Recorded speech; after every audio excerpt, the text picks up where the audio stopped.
Hi. I'm right now banishing that inner critic. Hi, I'm Sippey. I've been doing this for a while. Not talking on this stage for a while. I've been doing product stuff for a while. I've lived in the Bay Area for, in this fall, it'll be 29 years. I've been in this room dozens of times. I saw John Cage here before he died. I've seen John Adams, the composer, lead unbelievable performances of Harmonie Liere. And it's kind of insane to be on the stage, so just give me a second, because this is completely nuts. There we go. But this isn't my favorite theater in the Bay Area. I live in Berkeley. I've lived there for a long time. I love the East Bay. Anyone? East Bay? Anyone? Yeah, all right, there we go. This is the Fox Theater. It's in Oakland. It's this magnificent restored theater. It holds about 2,800 people.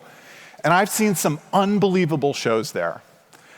I was there about 10 minutes after the Decemberists walked off stage and everyone sang the refrain for Sons and Daughters to get them to come back. I was with my 2 teenage daughters and saw them and the rest of us lose their collective minds when Sylvan Esso played their hit Coffee. I saw the band War on Drugs wage a war on... It's legal here, it's fine. It's incredible. So 2 weeks ago I was there and I saw the band Local Natives. Anybody hear of Local Natives? Okay, a few of you. They're not huge, right? They have about 2.8 million monthly listeners on Spotify, according to their data.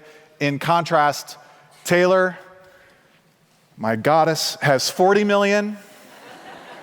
So they're not a huge band, but they have a really rabid fan base. This is a shot I took from the pit. This is their lead singer, Taylor Rice, okay? He walked out, talk about banishing your inner critic. This is during their second song. I took a video.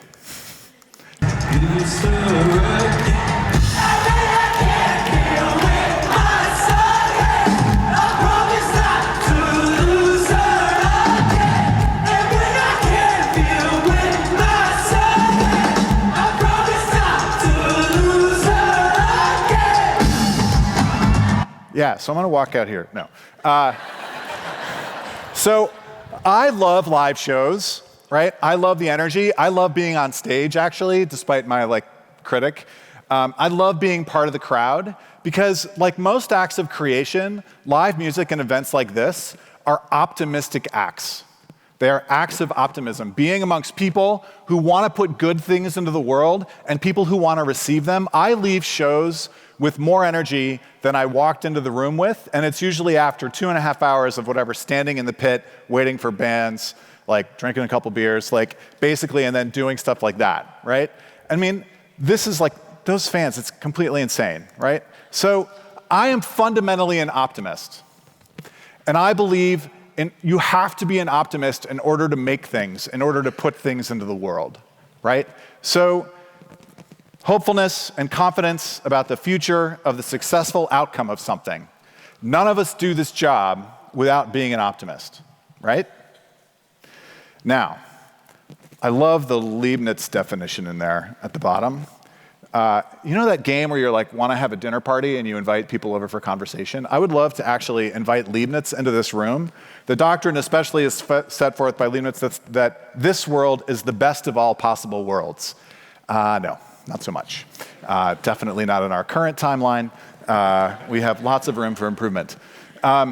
So anyway, this is why you're all here. You're all optimists. You're all here in this room amongst other optimists, listening to, mostly optimists probably on the stage talking about things that you want to make better in the world. And I was reminded of the boundless optimism of product managers when I read this tweet from my cosmic twin, Jason Goldman. My bank's iOS app let me know it now offers podcast streaming, and I really want to talk to the product manager. This was Friday night. Now, there are a lot of people in this room. No, seriously, there are a lot of you. And there are 1,600 people here. The product manager for this app may actually be in the room. So I'm sorry. I don't really mean to pick on you. But if you want to chat with Jason, he's a lovely human, and I'm sure he has lots of input and advice for you.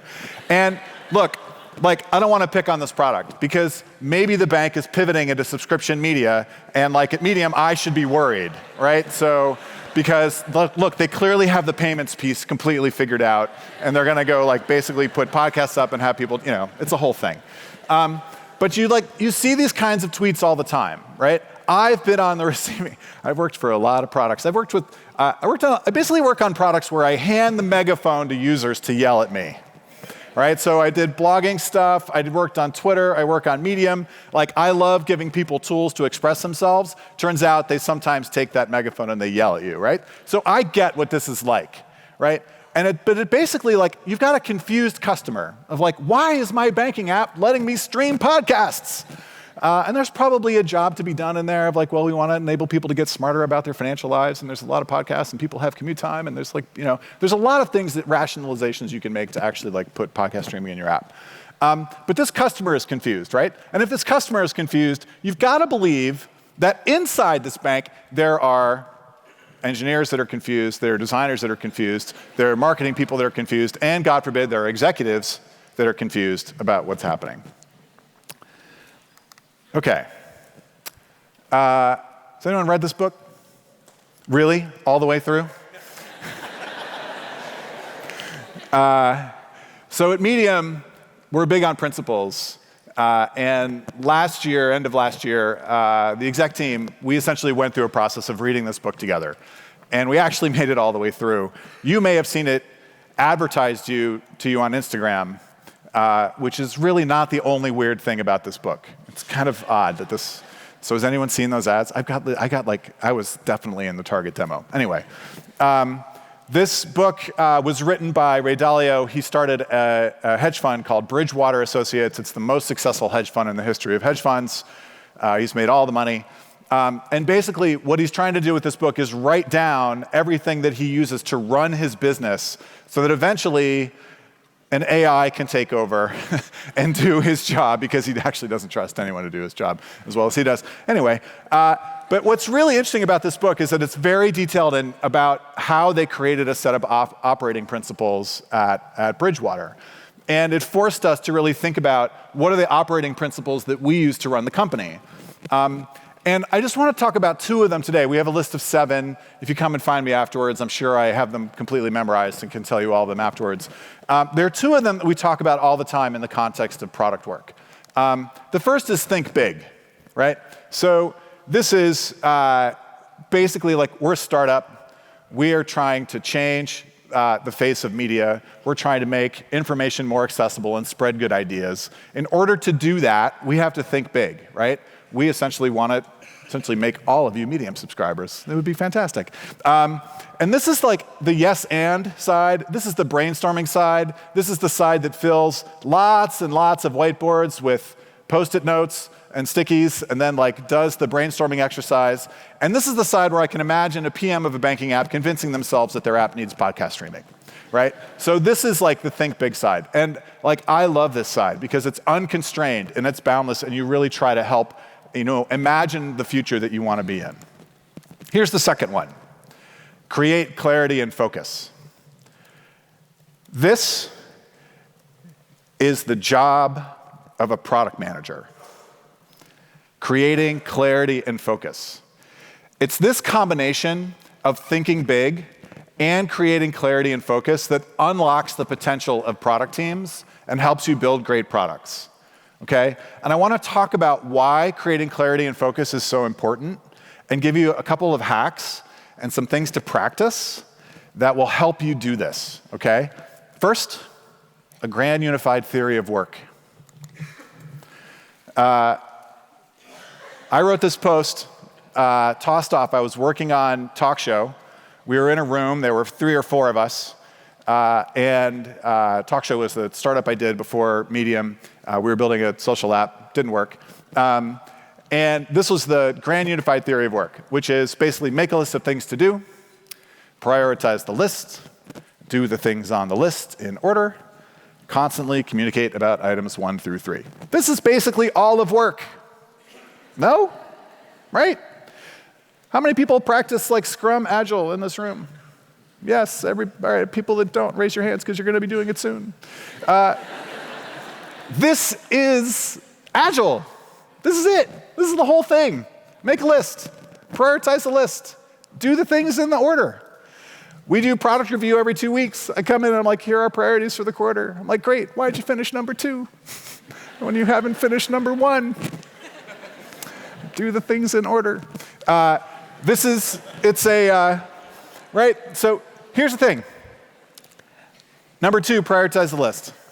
I bet, so you're probably like, you're the product owner, right? Product owner in a Scrum Agile environment. You're responsible for maintaining your prioritized backlog of things for the team to go do. Then you go into like sprint planning and you blah, blah, blah. You do all the stuff. You do scoring. You know what you're going to go build. I bet that 95.97% of you are dramatically underinvesting in the number 1 thing that you need to be doing, which is prioritizing your backlog, right? You know why? Because it's really hard. It's really hard. And it's not as much fun as sitting with a designer and like working on wireframes and like, or reporting a bug and like, man, I took a screencast to this bug and I filed it and now the engineer's gonna go fix it. Or talking to customers is much more fun. Usually, if they're not telling you that they're tweeting at you. But it's like usually like a lot more fun than actually doing the hard work of prioritizing your backlog. It's really hard. Other things are more fun. Okay, so here's my advice for you. Number 1, banish unordered lists from your life and from your work. So I watched, who's a tennis fan? Anybody a tennis fan? Anybody watch the match? Yeah, that was completely insane. Okay, so I love tennis, and I grew up playing tennis. And one of the things that I loved about tennis was, I was actually talking with someone backstage. I grew up in this little town in St. Louis, outside St. Louis, called Clayton, Missouri, and I went to Wydown Junior High School, and as a junior high person, how I dealt with my junior high stress, which there's a lot of, I went to the backboard, and I basically hit against the backboard like nonstop, right? I would basically disappear with my racket and my balls, and I would go to the backboard, and I would hit forehands, and then I would hit backhands, and I would do essentially 1,000 ground strokes before I went home, right? And that's practice. It's really hard to practice being a product manager, right? So I've been looking for that hack to like, how can I practice at getting better at product management? And it turns out this is the practice. So banish unordered lists from your life. No more bulleted lists, only lists with numbers, only ordered lists. Here's a crazy social meeting hack for you to do when you go back to the office. Okay, someone goes up and makes a list of things on a whiteboard. Say, hey, can I borrow the marker? Replace their bullets with 1, 2, 3, 4, 5. Yeah, that happens. You know why? Because people are like, wait a minute. I didn't mean that. How do we know that that's the most, wait, do you mean we're gonna do that first? Wait, is this more important? Now you're actually having a conversation. Now you're having a real conversation about priority and about what's important, right? Prioritization creates clarity and focus.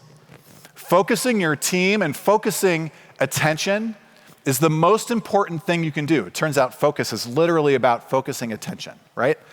It's the most important thing you can do. All right, so if doing that meeting hack is really, really hard and like a little scary to like go and erase someone's bullets and like put numbers up, like try it in your one-on-ones with your team or with your boss. Like you have an agenda for your staff meeting, put the items in priority order. You have like your list of things that you want to do today, prioritize them. Like it's just that habit, that practice is essentially what your teams are begging you for. They want that priority, they want that focus. Okay, number 2, this is the flip side. This is the banishing the inner critic. Let go of needing to be right, okay? So you know that attitude that you bring to brainstorming sessions and you're like, any idea is good? Turns out, like in most cases, not every idea is good, it's fine.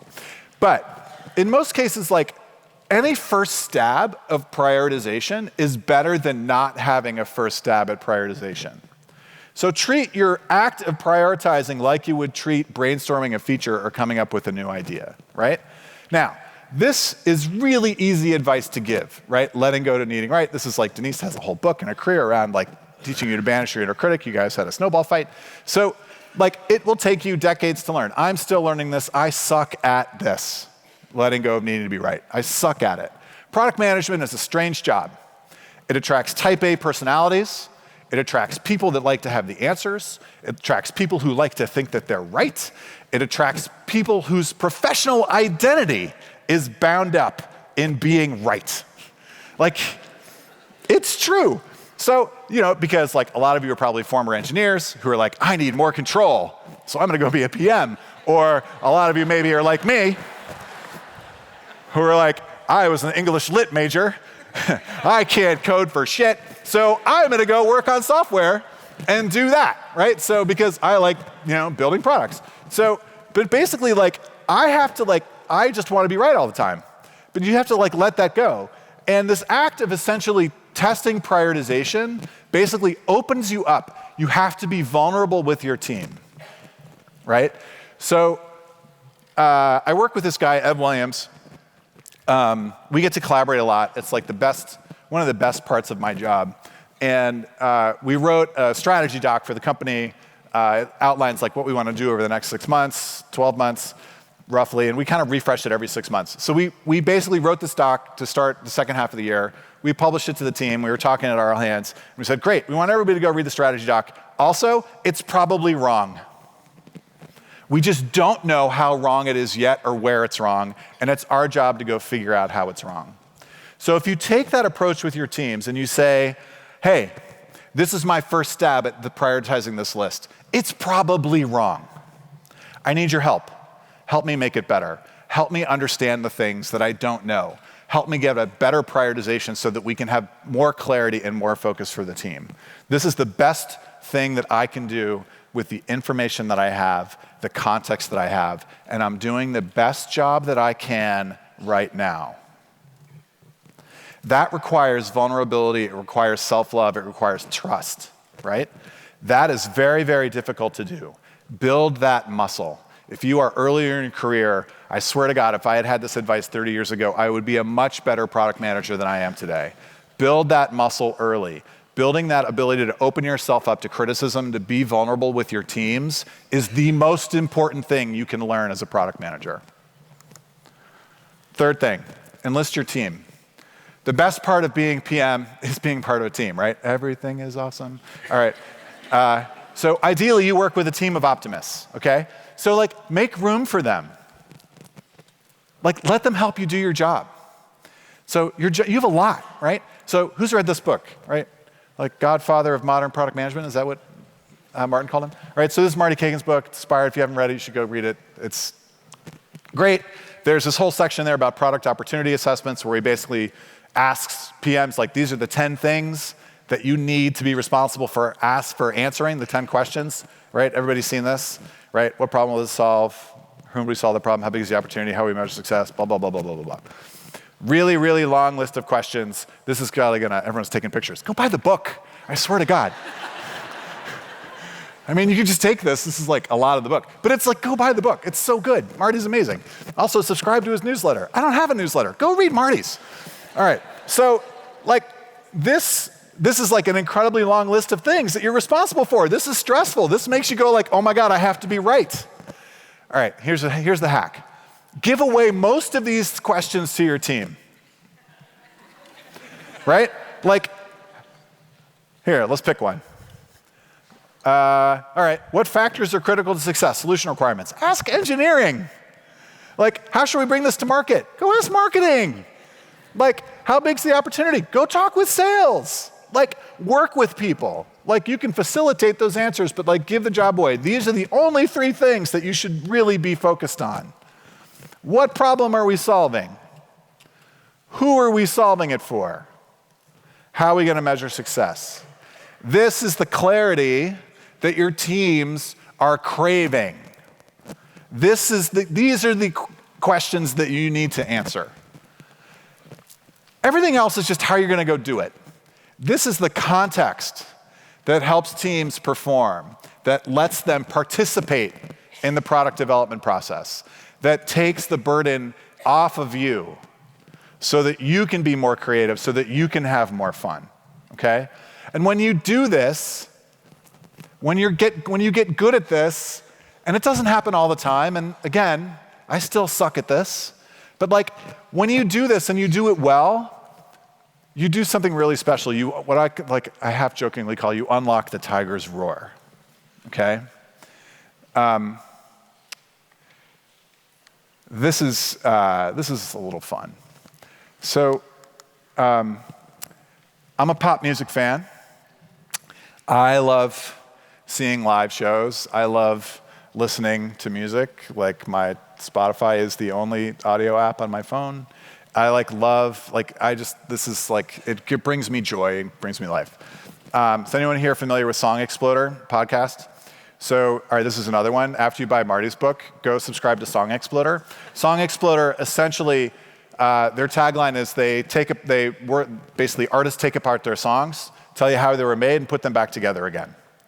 And essentially, they're not even interviews. It's just the artists talking about how they made their song and the process of songwriting. And it's like spans the spectrum. They do like one every couple of weeks. They're really, really, really special. And it's like, I love hearing how people make things. And for makers, like this is an incredible, incredible podcast. So I highly recommend you do it. So this was an episode with Lorde. Everybody knows Lorde. She's from New Zealand. She had her first record at like the age of 17 and is now like a global pop star. This was, I'm gonna play you a clip from an episode of Song Exploder where she talked about her song Sober. We were sitting there and we just kept telling them to play harder and harder and harder. And they were like, it sounds like our instruments are breaking. And we were like, yeah. That's 100% the vibe we're going for.